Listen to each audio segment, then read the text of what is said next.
வணக்கம் நண்பர்களே. கன்னிராசி கன்னிராசி பெண்களை அல்லது ஆண்களாக இருந்த ஆண்களை பெண்களாக இருந்த ஆண்களை வசியம் பண்ணக்கூடியவங்க. அந்த வசிய சக்தி உண்டு அப்படின்லாம் சொல்லி கன்னிராசியை பற்றி சொல்லுவாங்க. கன்னிராசி ரொம்ப சாலக்கா பேசக்கூடியவங்கன்னு சொல்லுவாங்க. ஏன்னா ரெண்டாம் இடம் சுக்கிர வீடு. அங்கே ராகுவோ கேதுவோ இருந்தால் நிறைய பொய் பேசி வசியம் பண்ணுவாங்க, வசிய சக்தி உள்ளவங்க சொல்லுவாங்க.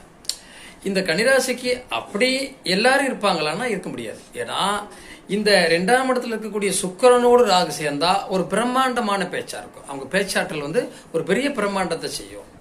அந்த ரெண்டாம் இடத்து அதிபதி ஆட்சி உச்சம் பெற்றாலோ ரெண்டாம் இடத்தினுடைய அதிபதிக்கு குருவுடைய பார்வை கிடைத்தாலோ அல்லது ரெண்டாம் இடத்தினுடைய அதிபதியுடைய சாரத்திலேயோ ஐந்தாம் இடத்தையுடைய சேர்க்கையிலேயோ இந்த ராகு இருந்தால் நிச்சயமாக அவங்க ஒரு பிரம்மாண்டமான மனிதர், உலகம் புகழக்கூடிய மனிதரா கன்னிராசியில் பிறந்தவங்க இருப்பாங்க. அவங்க வாழ்க்கையில சொத்தும் பொருளும் பொருளாதாரம் ரொம்ப சிறப்பாக வரும். ஒரு பிரம்மாண்டமான மனிதராக வாழக்கூடியவங்க.